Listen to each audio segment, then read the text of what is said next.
मैं कह के दाता दी अल्लाह ताला दाता जी मैं माड़ी है मेरी मुश्किल आसान करो। मैं जिन्ना तक जिंदगी रही मैं ਤੁਹਾਡੀ ਹਾਜ਼ਰੀ नहीं छड्डांगी। आ उरस तो मैनू 19 साल चढ़ पे आंदी नूं। मेरे बेटे सही सलामत बाहर आ जाए। हाँ आ गए मेरे। मैं क्या अल्लाह ताला दाता जी मेरी मुश्किल आसान करो मैं माड़ी हाँ ते जिन्ना तक जिंदगी रही मैं ਤੁਹਾਡੀ ਹਾਜ਼ਰੀ नहीं छड्डांगी। लड्डू मैं खा लिया एक बार घर भी दा सी 2 दे मैंने लिखे हुए फिर तीसरी जुमेरात आके उन्हें लड्डू मैं रखने सन फिर मैं रखे। शुक्र अल्हम्दुलिल्लाह अल्लाह ताला ने मेरी मुश्किल आसान दाता ने कर दी। 8 दिन ही आनी हाँ जुमा पढ़ के जानी जे तबीयत ना सही फिर दाता को माफ़ी मांग लेनी कि दाता जी मेरी तबीयत नहीं सही तो मैं अज जुमे तो बगैर ही टूर चली हाँ। शेखपुर तो अगे फरूकाबाद है उतों आनी। अस्सलाम वालेकुम नाज़रीन, मैं हुमैरा बाइकर लीडर टीवी के साथ। नाज़रीन इस टाइम मेरे साथ एक माजी मौजूद है जिनका कहना है कि मेरे 2 बेटे 302 केस में जेल के अंदर थे और आज वो बाहर आ चुके हैं।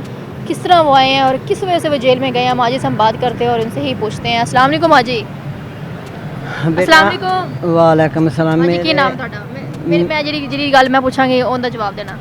नाम मेरा रानी है ना सीधा मेरा फरजाना ਉਂਝ मेरा रानी है ना सादे रानी मशहूर है कार ते मेरा फरजाना है। अच्छा हाँ जी। ਤੇ ਬੱਚੇ ਕਿੰਨੇ ਨੇ? माशाल्लाह मेरे 5 बेटे 4 बेटियां ने। शादी हो गई सब बच्चे? 2 बेटियां 2 बेटियां दी कर ਲਈ है ਤੇ ਇੱਕ ਬੇਟੀ ਬੇਟੇ ਦੀ ਮੈਂ ਹੁਣ ਕਰਨੀ ਹੈ। ਅੱਛਾ ਤੇ ਸ਼ੋਹਰ ਕੀ ਕਰਦੇ ਨੇ ਤੁਹਾਡੇ? ਸ਼ੋਹਰ ਨਾਲ ਤੇ 13ਵਾਂ ਸਾਲੇ ਫੋਤ ਹੋ ਗਏ ਹੋਏ ਨੇ ਤੇ ਉਹਨਾਂ ਦੇ ਜਿੰਦਿਆਂ 3 ਸਾਲ ਪਹਿਲੇ ਕੇਸ ਮੁੱਕ ਗਿਆ ਸੀ ਕੀ ਕਾਦਾ ਕੇਸ? ਕਤਲ ਦਾ। ਤੁਹਾਡੇ ਬੇਟਿਆਂ ਨੇ ਹਾਂ ਕੀਤਾ ਸੀ ਕਦੇ? ਨਾ ਨਜਾਇਜ਼ ਮਹੱਲੇ ਚੋਂ 50 ਗਵਾਈਆਂ ਹੋਈਆਂ ਸੀ ਪਿਆ ਤੇ ਇਸ ਤਰ੍ਹਾਂ ਦੇ ਬੰਦੇ ਹੀ ਹਨ ਗੇ। ਅੱਛਾ ਹਾਂਜੀ ਇਸ ਤਰ੍ਹਾਂ ਕੇਸ ਕੀ ਤੇ ਸੀ? ਫਿਰ ਉਹ ਜਿਹੜਾ ਮੇਰੇ ਮੀਆਂ ਦਾ ਭਾਈ ਬਣਿਆ ਸੀ ਅਸੀਂ ਰਾਣੇ ਰਾਜਪੂਤ ਉਹ ਢਿੱਲੂ ਜੱਟ ਸੀ ਉਹ ਸਬ ਇੰਸਪੈਕਟਰ ਸੀ ਉਸ ਵਕਤ ਫਰੂਕਾਬਾਦ। ਫਿਰ ਮੁੜ ਕੇ ਉਹਦੀ ਪਰੋਚ ਸੀ ਤੇ 1 ਮਹੀਨਾ 6 ਦਿਨ ਮੇਰੇ ਬੱਚੇ ਅੰਦਰ ਰਹੇ ਨੇ ਕਿਸੇ ਨੇ ਫਿੱਟੇ ਮੂੰਹ ਤੱਕ ਨਹੀਂ ਸੀ ਕਿਹਾ ਹੈਗਾ ਉਹਨਾਂ ਨੇ। ਛੋਟੇ ਕੇਸ ਚ ਗਏ ਸੀ? ਹਾਂ ਮੇਰੇ ਮੀਆਂ ਦੇ ਜਿੰਦੇ 3 ਸਾਲ ਪਹਿਲੇ ਛੁੱਟ ਗਏ ਸੀ। ਉਹਨੇ ਸਾਡਾ ਸਾਰਾ ਕੰਮ ਸਾਡੀ ਉਹਨਾਂ ਦੀ ਖੁਸ਼ੀ ਗਮੀ ਸਾਂਝੀ ਹੈ ਬੇਟਾ ਹੁਣ। ਅੱਛਾ ਹਾਂਜੀ ਤੇ ਬੇਟੇ ਤੁਹਾਡੇ ਕਿਸ ਤਰ੍ਹਾਂ ਬਾਹਰ ਆਏ ਸੀ? ਉਸੇ ਭਾਈ ਨੇ ਸਭ ਕੁਝ ਕਰਾਇਆ। ਅੱਛਾ ਨਹੀਂ ਤੁਸੀਂ ਦੱਸ ਰਹੇ ਸੀ ਕਿ ਦੁਆਵਾਂ ਵੀ ਕਾਫੀ ਕੀਤੀਆਂ ਮੰਨਤਾਂ ਉਹ ਮੰਨੀਆਂ। ਤੇ ਫਿਰ ਤੈਨੂੰ ਪਤਾ ਮੈਂ ਇੱਥੇ ਆਈ ਸਾਂ ਨਾ ਤੇ ਮੈਂ ਕਿਹਾ ਕਿ ਦਾਤਾ ਦੀ ਅੱਲਾਹ ਤਾਲਾ ਦਾਤਾ ਜੀ ਮੈਂ ਮਾੜੀ ਹੈ ਮੇਰੀ ਮੁਸ਼ਕਿਲ ਆਸਾਨ ਕਰੋ ਤੇ ਮੈਂ ਜਿੰਨਾ ਤੱਕ ਜ਼ਿੰਦਗੀ ਰਹੀ ਮੈਂ ਤੁਹਾਡੀ ਹਾਜ਼ਰੀ ਨਹੀਂ ਛੱਡਾਂਗੀ। ਆ ਉਰਸ ਤੋਂ ਮੈਨੂੰ 19 ਸਾਲ ਚੜ ਪਏ ਆਂਦੀ ਨੂੰ। ਅੱਛਾ ਹਾਂਜੀ ਜਿੰਨਾ ਦਿਨ ਮੇਰੀ ਜ਼ਿੰਦਗੀ ਰਹੇਗੀ ਮੈਂ ਉਹਨੇ ਮੈਂ ਤੁਹਾਡੀ ਹਾਜ਼ਰੀ ਨਹੀਂ ਛੱਡਾਂਗੀ ਦੁਨੀਆ ਦੇ ਕੰਮ ਛੱਡ ਲਾਂਗੀ। ਮੇਰੇ ਬੇਟੇ ਸਹੀ ਸਲਾਮਤ ਬਾਹਰ ਆ ਜਾਣ। ਹਾਂ ਆ ਗਏ ਮੇਰੇ। ਹਾਂ ਹਾਂ ਤੇ ਹੁਣ ਤੁਸੀਂ ਆਂਦੇ ਜੇ ਇੱਥੇ ਦਤ ਦਰਬਾਰ ਜਾਂਦੇ ਹਾਂ ਜੱਟ ਮੈਂ ਸਾਹਿਬ? 8 ਦਿਨ ਮੈਂ ਹੁਣ ਵੀ ਦਰਬਾਰ ਹੀ ਆਈ ਹਾਂ ਤੇ ਆ ਕਿਸੇ ਦੀ ਮਾਨਤ ਸੀ ਦੁੱਧ ਤੇ ਉਹ ਮੈਂ ਕਿਸੇ ਦੇ ਘਰ ਇੱਥੇ ਭੈਣ ਹੀ ਮੂੰਹ ਬੋਲੀਆਂ ਬਣੀਆਂ ਨੇ ਜਦੋਂ ਬੰਦਾ ਆਣ ਜਾਣ ਲੱਗ ਪਿਆ ਫਿਰ ਵਾਕਫੀ ਤਾਂ ਹੋ ਹੀ ਜਾਂਦੀ ਹੈ। ਉਹਨਾਂ ਦੇ ਘਰ ਹੁਣ ਫਰੀਜ਼ ਕਰਾਣਾ ਉਹਨੇ ਸਵੇਰੇ ਜਾਣ ਲੱਗੀ ਨਹੀਂ ਨੇ ਤੇ ਫਿਰ ਲੈ ਕੇ ਜਾਣਾ ਉਹਨੇ ਦੁੱਧ। ਹਾਂ ਮੇਰੇ ਬਸ ਬੇਟੇ ਜੇਲ੍ਹ ਗਿਆ ਸੀ ਉਹਨਾਂ ਦੀ ਸ਼ਾਦੀ ਹੋ ਗਈ? ਇਹ ਆਹੋ ਇੱਕ ਦੀ ਹੋਈ ਹੈ ਤੇ ਇੱਕ ਦੀ ਕਰਨੀ ਆ ਹੱਲੇ ਇੱਕ ਦੀ ਹੁਣ ਕਰਨੀ। ਬੇਟੇ ਮੇਰੇ ਇੱਕ ਟੀਵੀ ਮਕੈਨਿਕ ਇੱਕ ਗੱਡੀ ਚਲਾਉਂਦਾ ਟਿਓਟਾ ਕਿਸੇ ਦੀ ਤੇ ਇੱਕ ਜਿਹੜਾ ਵੇ ਉਹ ਆ ਫੈਕਟਰੀ 'ਚ ਆ ਹੈਗੀ ਨਹੀਂ ਕਿ ਗੱਜੂ ਮੱਤੇ ਫੈਕਟਰੀਆਂ ਕੀ ਆ ਪੈਂਟਾਂ ਸ਼ਰਟਾਂ ਜਿਹੜੀਆਂ ਡਿਜ਼ਾਈਨਿੰਗ ਬਣਦੇ ਨੇ ਉਹ ਕਰਦਾ ਤੇ ਜਿਹੜਾ ਚੌਥੇ ਨੰਬਰ ਵਾਲਾ ਜਿਹੜਾ ਟੀਵੀ ਮਕੈਨਿਕ ਉਹਦੇ ਕੋਲ ਹੁੰਦਾ ਜਾ ਸਿੱਖਦਾ ਉਹਦੇ ਕੋਲ। ਇੱਕ ਜੀ ਸਭ ਤੋਂ ਛੋਟਾ ਜਿਹੜਾ ਫਾਰਮ ਤੇ ਜਾਂਦਾ ਮੁਰਗਿਆਂ ਦਾ ਫਾਰਮ ਨਹੀਂ।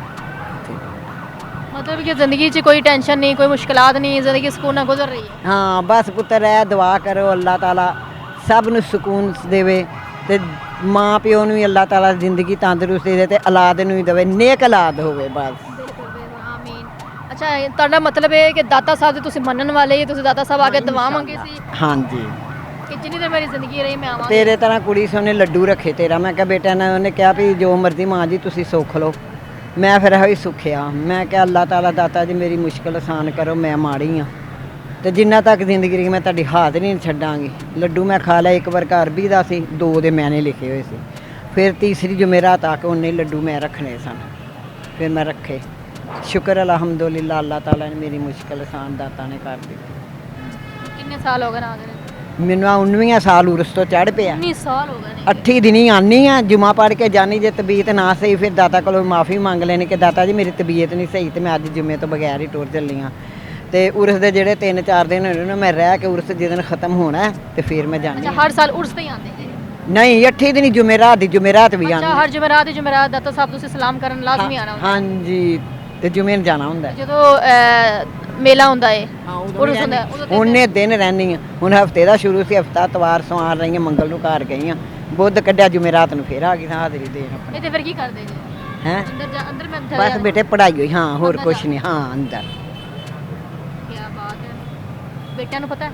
ਹਾਂ ਮੇਰੇ ਬੇਟਿਆਂ ਨੂੰ ਪਤਾ, ਮੇਰੇ ਰਿਸ਼ਤੇਦਾਰਾਂ ਸਾਰਿਆਂ ਨੂੰ ਪਤਾ। ਅੱਛਾ ਬੇਟਿਆਂ ਨੂੰ ਪਤਾ ਕਿ ਸਾਡੀ ਮਾਂ ਸਾਡੇ ਪਿੱਛੇ ਇੰਨੀਆਂ ਦੁਆਵਾਂ ਕਰਦੀ ਰਹੀ ਹੈ, ਸਾਡੇ ਨਾਲ ਇੰਨਾ ਪਿਆਰ ਕਰਦੀ ਹੈ। ਹਾਂਜੀ ਉਹੀ ਕਿਹਾ, ਉਹਨਾਂ ਨੂੰ ਸਾਰਾ ਪਤਾ। ਮੇਰੇ ਰਿਸ਼ਤੇਦਾਰਾਂ ਨੂੰ ਸਹੁਰਿਆਂ 'ਚ ਪੇਕਿਆਂ 'ਚ, ਮੇਰੇ ਨਾਨਕੇ ਲਾਹੌਰ ਵਿੱਚ ਰਹਿੰਦੇ ਨੇ, ਸਾਰਿਆਂ ਨੂੰ ਪਤਾ। ਮੇਰੀਆਂ ਦਰਾਣੀਆਂ ਜਠਾਣੀਆਂ ਲਾਹੌਰ ਵਿੱਚ ਨੇ, ਉਹਨਾਂ ਦੇ ਬੱਚੇ ਕਹਿਣਗੇ ਤੇ ਜੇਠ ਮੇਰੇ ਦੇ ਕਹਿਣਗੇ ਚਾਚੀ ਜੀ ਤੁਸੀਂ ਬੜੇ ਮੁਕੱਦਰਾਂ ਵਾਲੇ, ਐਡੀ ਦੂਰੋਂ ਆ ਜਾਂਦੇ ਤੇ ਅਸੀਂ ਲਾਗੇ ਹਾਂ ਤੇ ਅਸੀਂ ਨਹੀਂ ਜਾਂਦੇ ਦਾਤਾ। ਮੈਂ ਕਿਹਾ ਤੁਹਾਨੂੰ ਦਾਤਾ ਬੁਲਾਉਂਦਾ ਨੇ, ਸਾਨੂੰ ਤਾਂ ਬੁਲਾਉਂਦਾ ਨਹੀਂ, ਇਹ ਗੱਲ ਵੀ। ਹਾਂਜੀ ਆ ਸਾਦੀ ਪਾਰਕ ਨਹੀਂ ਬੋੜਾ ਵਾਲਾ ਚੌਂਕ, ਉੱਥੇ ਮੇਰੇ ਜੇਠ ਦੇ ਬੇਟੇ 2 ਰਹਿੰਦੇ ਨੇ।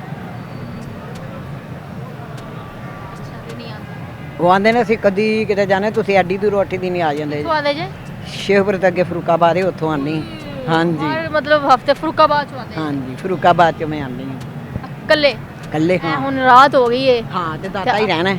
ਅੱਜ ਤੁਸੀਂ ਰਾਤ ਦਾਤਾ ਸਾਹਿਬ ਰਹੋਗੇ? ਦਾਤ ਹਰ ਜੁਮੇਰਾਤ ਹੀ ਰਾਤ ਰਹਿਣੀ, ਸਵੇਰ ਨੂੰ ਰਾਤ ਜਾਣੀ। ਵੀ ਰਹਿੰਦੇ ਜੇ? ਹਾਂਜੀ ਜੁਮੇ ਨੂੰ ਜਾਣੀ, ਜੁਮਾ ਪੜ੍ਹ ਕੇ। ਤੇ ਜੇ ਤਬੀਅਤ ਖਰਾਬ ਹੋ ਵੀ ਜਾਵੇ ਤੇ ਫਿਰ ਦਾਤਾ ਕੋਲੋਂ ਮਾਫੀ ਮੰਗ ਕੇ ਪਹਿਲੇ ਵੀ ਟੁਰ ਜਾਨੀ ਆ। ਅੱਛਾ ਮਤਲਬ ਕਿ ਸਵੇਰ ਜੁਮਾ ਹੈ, ਜੁਮਾ ਹੈ ਤੇ ਤੁਸੀਂ ਰਾਤ ਰਹੋਗੇ ਦਾਤਾ ਸਾਹਿਬ, ਸਵੇਰ ਜੁਮਾ ਪੜ੍ਹ ਕੇ ਤੇ ਘਰ ਚਲੇ ਜਾਓ? ਘਰ ਚਲੇ ਜਾਵਾਂਗੇ ਫਿਰ ਇੱਥੋਂ ਹੀ ਭਾਟੀਆਂ ਹੋਣ ਕੇ ਬਹਿਣਾ ਟਿਓਟੇ ਤੇ ਫਰੂਕਾਬਾਦ ਜਾ ਉਤਰਨਾ ਚੁੰਗੀ ਤੇ ਲੰਗਰ ਸ਼ੰਗਰ ਫਿਰ ਇੱਥੋਂ ਹੀ ਖਾਣਾ ਸ਼ਾਨਾ ਇੱਥੋਂ ਹੀ ਖਾਂਦੇ? ਮੈਂ ਖਾਣਾ ਬਸ ਪੁੱਤਰ ਜਿੰਨਾ ਕੋ ਖਾਣਾ ਉਹਨਾਂ ਕੋ ਲੈਣੀ ਆ, ਹੋਰ ਨਹੀਂ ਮੈਂ ਕਦੀ ਇਕੱਠਾ ਕੀਤਾ। ਨਹੀਂ ਤੇ ਲੋਕੀ ਤੋੜੇ ਛਾਪਰ ਭਰ ਕਰਦੇ ਨੇ ਇਕੱਠਾ।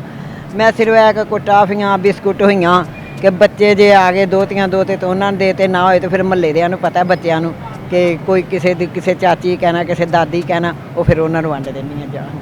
ਅੱਛਾ ਕਦੀ ਇੱਥੋਂ ਲੈ ਕੇ ਵੀ ਗਿਆ ਚ ਲੰਗਰ ਦਾਤਾ ਸਾਹਿਬ?